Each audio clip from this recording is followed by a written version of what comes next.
waxaan noolaa anigoo ah adoon la amrayo haddana adeecayo laakiin maanta kadib ma aha uryo sida arabtid waxa laga yaabaa maalin inuu alla ku rumeeyo riyadaada kadibna aad ku noolaatid riyadii aad ku riyo jirtay wuxuu ahay Umar bin Khadaab haddii la sheego Abu Bakar mid dhaho Abu Bakar waa sayidkeena waxa uu xureeyay sayidkeena yacni Bilaal ayuu ka wadaa Allah ka raali noqde qofka Umar Faaruq dhahayo sayidkeena waa nin weyn oo nasiib badan wale badanaa geesiyaashii soo maray taariikhda islaamka ma uu caan bixin sida uu u caan baxay Bilaal bin Rabaah xataa caruurta yaryar waa ay yaqaanaan magaciisa markana keena waxaan aadinaa safar gaaban oo laakiin ah mid aan wax badan ka faa'iideyno oo saameyn leh han iloobin inaa muuqaalka laag saartiin ina keena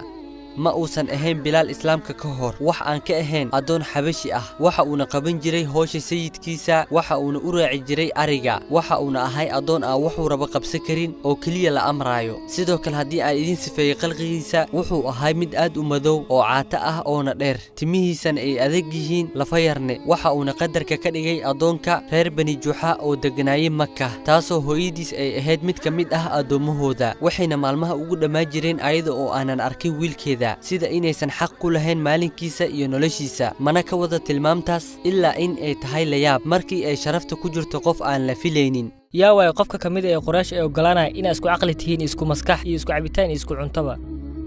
ma ii jawaabaysid miya wiilka shimbirta dhashayo aniga waxaan ahay ibn Rawaah maya waxa tahay wiilka qowleyda sidaas ayaan kugu wacaan wiilka shimbirtow hooyada waa xabishad adoomad ah muhiimna ma qofku noqonayo aabahaaga ma waxaad u imaato in habeenkayga iga fasaahadiso dadka anakoo kale ma waxay leeyihiin habeenay ka baqayaan in looga ciyaaro laakiin mudane jirka muxuu sameyn karaa haddii aad marba idinka ileedihiin aniga haddii aad ugu fiicnaa lahayd dagaalada sida aad u caqli badan tahay anaka wax badan ayaan kaa faa'iidi lahayn ma jira adduunyadan qof dhammaystir oo meel walba ku fiican sayidkaygiiyo haddii kale dadka way ka maarmi lahayn dadka kale adoon ra'yi u saaxiib ah wuxuu ka halis badan yahay adoon dagaalyahan ah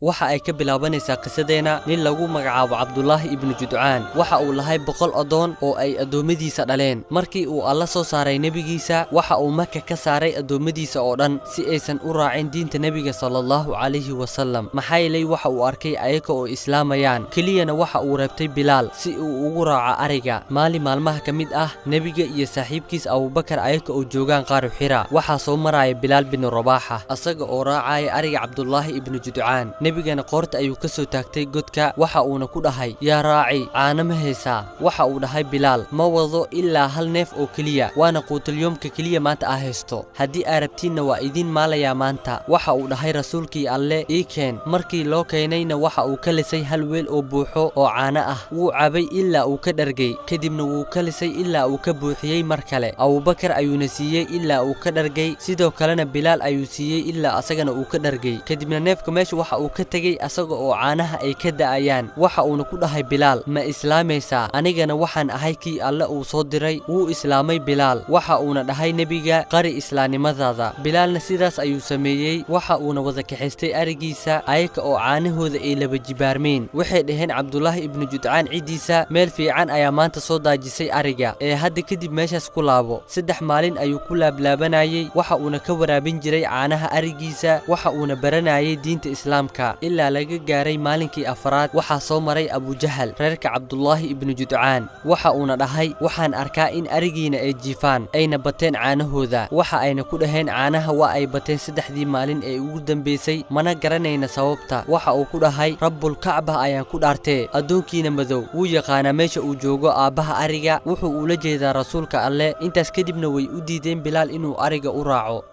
maxaa ku dhaxay saaxiib maalmaha kuma arkin intee ka baxday waxa ku mashquulay shaqooyinka sayidkayga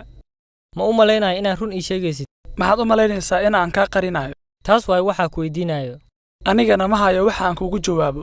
waxaa nabiga uu imaaday Umar ibn Cabasa allaha ka raali noqday bilowgii soo saaridda nabiga waxa uu weydiiyay waxyiga iyo nabinimada kadibna waxa uu weydiiyay yaa kugu la jiro diintan wuxuu dhahay calayhi salaatu wassalaam hal qof oo xur ah iyo adoon asagoo ula jeeda Abu Bakar iyo Bilaal ibn Rabaah allaha ka wada raali noqday Bilaal waxa uu ahay qofkii koowaad ee islaamay adoomada sidoo kalena waxa uu ahay qofkii koowaad oo Afrikaan ah oo islaamay sidoo kalena waa qofkii labaad ee ragga ka islaamay kadib Abu Bakar Siddiq دليل سنة إنه حديث كان صحيح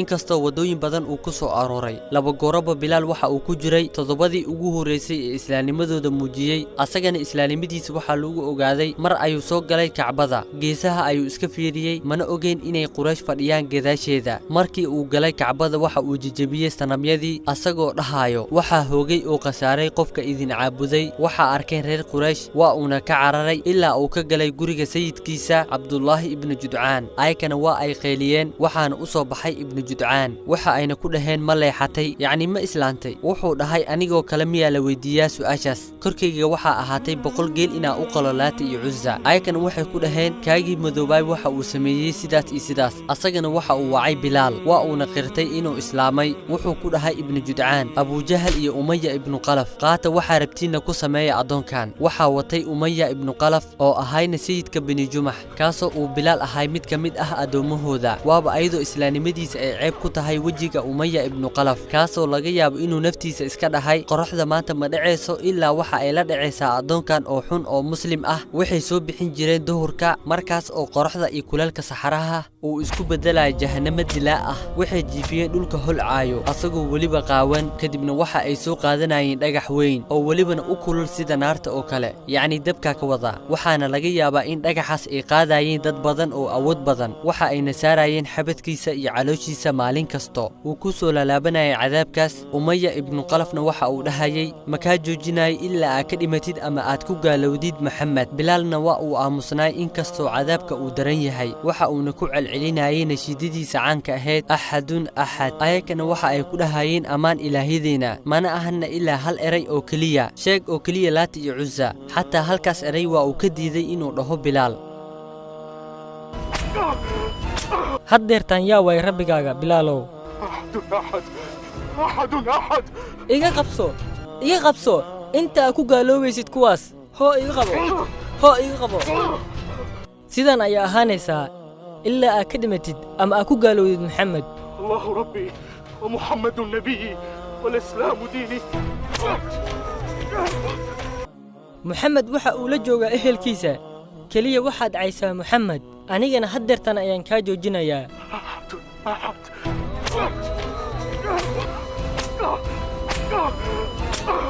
sidee ugu sabartay waxaas oo dhan oo cadaab ah maanta ka horne dulqaadkaas kuguma ogeyn iimaanka waayo waxshiyow waa islaamnimada ma fahmaysid waxay ku dhaheen dheh sida aad dhaheeno asagana wuxuu ugu jawaabay si jeejees leh carabkayga ma karaayo bilaalna wuxuu ku nagaanayay culayska dhagaxa iyo kulaalka saxaraha ilaa laga gaaro galabtiina waa ay ka qaadayeen waxa ayna qoorta ugu xiraayeen xarig kadibna waxay amraayeen carruurtooda inay ku soo wareejiyaan Makka bilaalna carabkiisa ma ka soo baxeenin wax aan ka ahayn nasiidadiisii daahirsaneed axadun axad marka habeenka la gaarana waa ay ka leexan jireen waaba ayagoo u naxariisanayo way u imaanayeen waxa ayna ku dhahayeen bari waxaa dhehdaa ammaan ku saabsan ilaahyadeena si aan kaaga leexano waa ku daalnay cadaabidaada waaba anagoo ah kuwa la cadaabayo madaxa ayuu ruuxayaa waxa uuna ku dhahayaa axadun axad umayana darteed ayuu la qarxayaa wuxuuna ku qaylinayaa dhibaato ayaana gelisay addoonkii xumaayow laata iyo cuza ayaan ku dhaartay waxaan ka dhigi doonaa mid ay ku cibra qaataan addoommada bilaalna waxa uu ku jawaabayaa si yaqiin ay ku dheehan tahay oona ayakana gilgilayso gilgilid axadun axad adaga maanta waxaa la kulmay labadiina kee daalay oo la ciqaabayay haa wallah waaba anigoo garaacaynin hilibka bini'aadamka maanta ka horna wuxuu ahaa qof daciif ah marka maanta ma xasaas ka dhigay fiicnaa lehdaa dadku jaashud ina fiirisid waxa ay sugayeen oo kaliya labadiina qof ka daali doono ma ka caajisay ilaa uu ka dhaho ama uu ka halaagsamo wuxuu dhahay ibnu mas'uud allaha ka raali noqdee kuwii koobaad ee islaamnimadooda muujiyey waa 7 nin rasuulkii alle iyo abubakar sidiiq iyo camar iyo hooyadii sumaya iyo bilaal iyo suhayb iyo miqdaad halka rasuulka alle iyo abubakar sidiiq qoomkooda ayaa ka difaacay in la ciqaabo intii kalena mushrikiintii ayaa qabsadeen waxa ayna korkooda ku xireen biro waxa ayna ku xireen qoraxda ilaa intii ay awoodi kareen mana ka mid ahayn qof ilaa waxa uu dhahay wixii ay rabeen waa ayna ka qafiifiyeen cadaabka ilaa bilaal ayna ku daaleen asaga xarig ayna qoorta ugu xiri jireen kadibna waxa ay amri jireen carruurtooda in ay jiidaan ayna ku soo wareejiyaan Makka iyo buuraheeda bilaalna waxa uu dhahayay axadun axad axadun axad mana aysan ahayn mid ka qarsoon xaalka bilaal nabiga sallallahu alayhi wasallam waxa uu ahay mid dhaho haddii agteena uu ahaan lahaa shay waan soo iibsan lahayn bilaal xaalkan wuxuu soo saaray dadka kuwooda ugu xun iyo kuwooda wanaagsan yaa u malaynaya Bilaal ibn Rawaax oo ahaa adoonka Umayya ibn Khalaf inuu sabrayay sabarka geesiyaasha oona aamusay aamusnaanta buuraha wallahi jiifitaanku meesas jiifo wixii ka wanaagsantahay oo ka fiican tahay istaagitaanku istaagsan yahay Umayya ibn Khalaf ma islaamka ayaa sida sameeynaayo ha i weydiinin su'aal ee jawaabteeda ku dhibayso wallahi aabo asaga la moodaaba inuu ku cadaabayo adiga ha wallahi maanta waxaa arkay dadkoona fiirinayaan ma aqaan keebay u naxariisanayaan labadoona asagana ma aha qofka baqay dhimashada waxaa noolaad anigoo ah adoon la amray haddana adeecayo laakiin maanta kadib ma aha waxaa la gaaray maalinkii la sugayay markii uu soo dhawaaday xilliga duhurka bilaalna la geeyay carrada kululaad sida caadada ahayd waxa uu imaanaya abubakar sidiiq ayagoo welibana cadaabayaan wuu ku qeylinayaa waxa uuna ku dhahayaa ma waxaad dilaysaa nin dhahay rabbigayga waa alle Umayya ibn Khalaf oo adigana uma naxariisanaysid miya wuxuu ku dhahayaa Umayya adiga ayaa fogeeyay oo fasahaadiyay wuxuu ku dhahay abubakar sidiiq qaada lacagtiisa iyo lacag ka badan kana tagna asagoo xur ah waaba asagoo Umayya badda ku qarqamaayo aynu u timid doontii badbaadada ahayd abubakar ayaa ku iibsaday 40 lacagtii waagaas wuxuu qabtay sidiiq garabka bilaal waa uuna kacashay waxa uu dhahay Umayya ibn Khalaf laata iyo cus ayaan ku dhaartay haddii ay dhiileed xataa hal shilin waan ka iibin lahay wuu ka xanaaqay abubakar hadalkaas qusashada ka muuqato waa uuna ka aamusay markii koobaad laakiin maadaama lagu liidayo sharafta wiilka noqday walaalkiisa wuxuu ugu jawaabay Umayya asaga oo dhahayo wallahi haddii aad dhiileed muku gaday 100 shilin wax aan ka ahayn waan ka iibin lahay sidoo kalena waxaa la sheegaa inuu abubakar sidiiq ku badashtay adoon kale oo gaal ahay dadoo ka marqaati noqda inaan xoreeyay adoonkan bilaal maanta kadib waa saaxiibkayga oo walaalkayga ilaa ay geerida ina kala fogeyso laata ayaan ku dhaartay abubakar bilaal oo kaliya muusan xoreyn aniga xataa uu ila xoreeyay maxaa abubakar ugu iibisay laata iyo cusda ayaan ku dhaartay waxaan ku sugnaay xaalad xataa haddii abubakar uu diidi lahaa in uu ku iibsado wax aan ka ahayn hal shilin waan ka iibin lahaa wuu ku farxay nabiga sallallahu alayhi wasallam in bilaal la xoreeyay waxaana soo degtay qur'aan oo Umayyah lagu liidaayo allaha lacnade oona lagu amaanayo abubakar sidiiq waxa uu dhahay alle waxaan idinkaga digay naar daran mana galay ilaa qof guul dareystay mooye kaasoo beeniyay kadibna jeestay waxaana laga dheereenayaa kii dhoorsanaay kaasoo maalkiisa u bixinayay si uu iskugu daahiriyo ilaa aayadaha ugu dambeeyo wuxuu dhahay Sacd ibn Abi Waqaas allaha ka raali noqdee waxaan la joogay maalin nabiga sallallahu alayhi wasallam waana badnayn waxa ayna dhaheen mushrikiinta iska raacday kuwan waxaana ahayn aniga iyo Mus'ab iyo Bilaal iyo nin ka mid ah Hudayd iyo laba kale waxaana qalbiga nabiga ku dhacay wuxuu alla doonay inay ku dhacaan wuu la sheekaystay naftiisa alla ayaa soo dejiyay haracdeenin kuwii baryayay rabbigooda subaxdii iyo galabtii ayagoo doonayaan wajigiisa korkaagana ma ahanin xisaabtooda ayagana korkooda ma ahanin xisaabtaada haddii aad racdaysidna waxaad ka mid noqon doontaa kuwa dulmiga falay wuxuu dhahay rasuulkii alle calayhi salaatu wasalaam waxaan alla uga cabsaday si aysan qofna uga cabsanin waxaana lii dhibay alla dartiis si aanan qofna loo dhibin waxaa dhammaatay 30 maalin iyo habeenadooda aniga iyo Bilaalna aan haysanin cunto uu cuno qof beer u saaxiib ah waana markii uu nabiga Makka ka baxayay asagoo oo la socdo Bilaal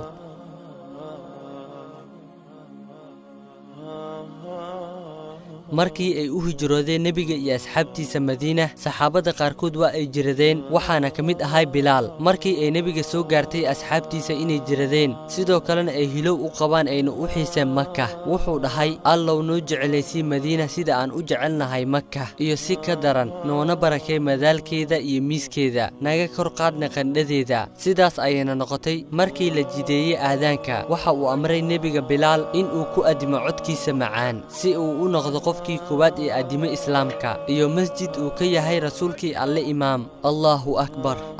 akbar halka kelimada as-salaatu khayru min an-nawm oo la dhaho salaada subax ma aysan ahayn mid ka mid ah aadaanka laakiin waxaa la shaaciyay mar uu u yimid Bilaal nabiga asagoo uu kicinay salaada subax waxa uuna dhahay as-salaatu khayru min an-nawm salaada ayaa ka khayr badan hurdada nabigana waxa uu go'aansaday in lagu qaas yeelo aadaanka salaada subax oo kaliya markii uu nabiga sallallahu alayhi wasallam ay ku siyaada murugada waxa uu u istaagi jiray salaada waxa uuna dhihi jiray noogu raaxay Bilaalow salaada maalmaha waa ay soconayaan waxa ayna Quraysh go'aansanayaan inay muslimiinta ku soo duusho waxa uuna Umayya ibn Qalaf ka fadhiistay dagaalka mana aadi lahayn dagaalka hadii uusan u imaan lahayn saaxiibkiis Cutbah marna waxa la dhahaa Abi Jahal wuxuu u tagay asaga oo wato uunsi waa uuna ku dul wareejiyay waxa uuna ku dhahay yaa Aba Cali uunsi shido adiga waxaad ka mid tahay naagaha wuxuu ku qeeliyay Umayya asaga oo dhahayo Allaha ku fool xumeeyo adiga iyo waxa aan la timaaday kadibna ma uusan helin cudurdaar iyo wax aan ka ahayn inuu dagaalka aado wuu soo raacay qoomka asaga oo dhibsanayo markii uu ku sigtay inuu dagaalka bilowdo waxa uu nabiga amray saxaabadiisa in shicaarkooda maanta in uu yahay axadun axad qalbiga Umayya waa uu jabay kelimadii uu ku celcelinayay adoonkiisa kaasoo ku jiray cadaab aad u kulul maanta waxa ay noqotay shicaarka diin iyo ummad dhamaanteeda dagaalkii uu horeeyay ee muslimiinta iyo gaalada dhexmaray ayaa saas ku bilowday waana dagaalkii Badar halkaasna waxaa joogay Bilaal oo geesi ah oo walibana aan loo soo dhawaan karin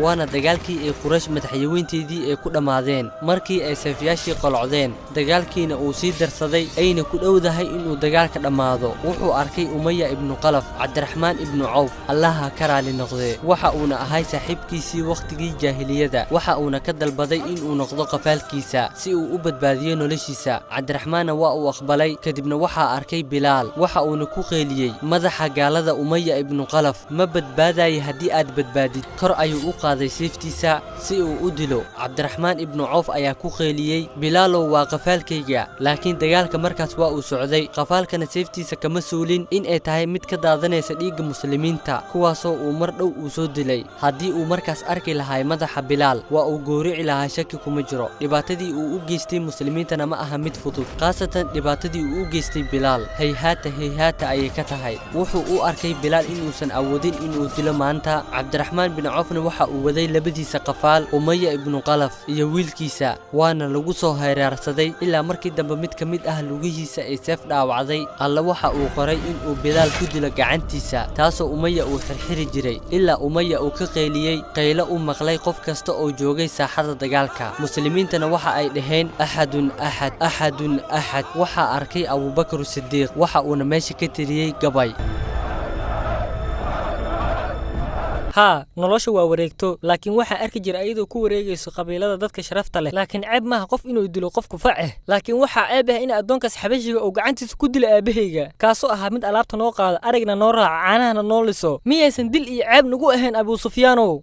Bilaal waxa uu ahay saxaabigii aan nabiga ka dheeraan jirin agtiisa nabigana waxa uu ku siraysan jiray xaajooyinkiisa qaaska ah maalmaha waa ay soconayaan waxa ayna furanayaan muslimiinta Makka waxa ayna jijabinayaan sanamyada rasuulka Allahna waxa uu soo galayaa asaga oo takbiirta akhrinayo oo ayna la socdaan 10,000 oo ciidan ah waxa uuna dhahay yaa macshar Quraysh alla waxa uu idinka saaray jaahilnimadii iyo qabiilkii dadkana waxa ay ka wada imaadeen Aadam nabi Aadamna carada ayaa laga abuuray kadib waa uu iska cafiyay rasuulkii Alle sallallahu alayhi wasallam kadib dhibaatooyinkii ay u geysteen muslimiinta reer Quraysh waxa uuna dhahay iska baxa waxa tihiin xur waxa uu galayaa rasuulka Kacbada asaga oo la socda Bilaal iyo Usaama ibn Sayd waxa ayna wateen furaha Kacbada Allaha ka wada raali noqday nabiga ayaa nadujinayo kadibna waxa uu amrayaa in uu fuulo Bilaal Kacbada korkeeda una adimo uu fuulaya Bilaal waxa uuna ka hor aadaamaya kumanaan kun oo qof ah ahlu Makkana waxa ay aamini la yihiin waxa ay indhahooda ku arkayaan dadkii dhanna waa ay aamuseen mana maqlaysid ilaa shanqarta lugta oo kaliya waxa laga wariyay rasuulkii Alle sallallahu alayhi wasallam in uu ku dhahay mar Bilaal ayada oo la jooga salaada subax ii sheeg camalka aad sameysay inta islaamka ahayd maxaa yeelay waxaan caawa ka maqlay shanqartaada jannada dhexdeeda wuxuu dhahay Bilaal ma sameynin camal aan ka ahayn in aan dahaaro qaatay walibana dahaaro dhameystiran habeen ha ahaato ama maalin wuxuu ii qoray in aan u dukado wuxuu dhahay calayhi salaatu wasalaam taas waaye waxa uu dhahay Abu Bakr Siddiq ciil badana maxay ii dhali weysay Bilaal hooyadiisa anigoo ah Bilaal oo kale waxa la sheegaa in ay Bilaal soo gaartay mar in dadka ay ka seeraysiinayaan Abu Bakr wuxuu dhahay sidee ayaa liiga kormarin karaa anigana ma ihi ilaa wax ka mid ah xasanaadkiisa oo kaliya wuxuu ahay Allaha ka raali noqday mid hadii uu maqla amaan ku waajahan asaga dhaho walibana asaga oo madaxa raaracinayo aniga waxaan ahay xabashi shalayna waxaan ahay adoon mar ayaa nabiga sallallahu alayhi wasallam ay u imaadeen qoom ka mid ah ashraafta Madiina waxa ayna ku dhaheen walaasheena u guuri hebel waxa uu ku dhahay intee ku ilowdeen bilaal way ka tageen kadibna waxa ay u soo laabteen mar kale waxa ayna ku dhaheen yaa rasuulallah walaasheena u guuri hebel waxa uu ku dhahay intee ka joogtiin bilaal way ka tageen waxa ayna u soo laabteen markii saddexaad waxa ayna dhaheen yaa rasuulallah walaasheena u guuri hebel wuxuu dhahay intee ugu tagteen bilaal intee ugu tagteen nin ka mid ah ragga ahlu jannaha way aqbaleen waa ayna u guuriyeen waxaana la sheegaa inuu bilaal maalin soo baxay asagoo naftiisa naag u doonayo walaalkiisana sidoo kale u rabo waxa uuna u tagay gabadha cideeda waxa uuna dhahay aniga waxaan ahay bilaal kanna waa walaalkayga laba adoon oo xabashi ah ayaana nahay waana lunsanay markii koobaad alle ayaana na soo hanuuniyey haddii aad noo guurinaysaan gabartiina waa alxamdulillaah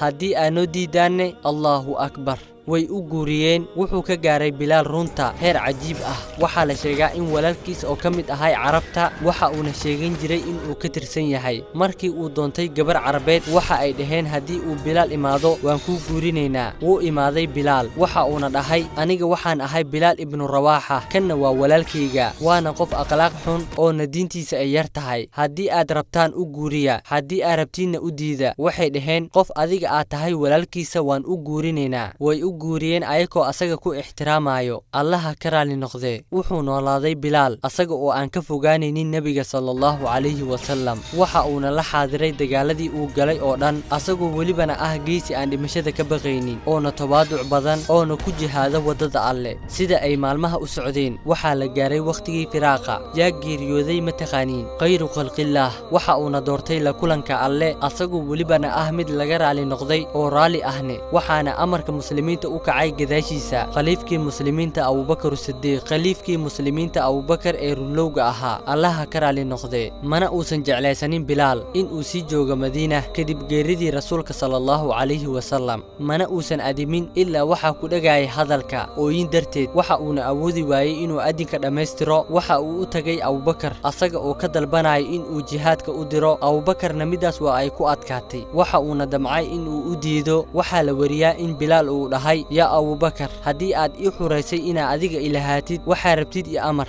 haddii aad ii xuraysayna alla dartiisa iga leexo waxaad ii xuraysay ayaan aadayaa wuu ogolaaday abubakar waxa uuna u safray shaam waxa uuna joogay halkaas asaga oo jihaadayo oo rabana in uu la kulmo alle iyo rasuulkiisa markii amiirulmu'miniin cumar binu khadaab uu imaaday shaam waxa ay muslimiinta ka codsadeen in uu bilaal adimo hal salaad oo keliya waxay ogaayeen in uu bilaal uusan u adimin qof kadib geeridii rasuulka sallallahu calayhi wasallam waxa uu u wacay amiirulmu'miniin bilaal waxaana la gaaray wakhtiga salaada waxa uuna rajeynayay inuu adimi doono ilaa markii dambe bilaal uu fuulay uuna adimay saxaabadii soo gaartay masjid uu ka yahay imaam nebiga sallallahu calayhi wasallam bilaalna uu ka adimayo waxay u ooyeen si aysan weligood u ooyin cumar ayaana ugu darnaay ooyinta waxaa la sheegaa markii ay bilaal ku soo xaadirtay geerida in uu dhahay beri waxaa la kulmayaa kuwii aan jeclaay muxamed iyo xisbigiisa waxay dhahday xaaskiisa waa halaagaygaay bilaalna waxa uu dhahay waa farxadaydaay wuxuu dhintay allaha ka raali noqdee 20kii hijriyada asaga oo dhowr iyo 60 sano jir ah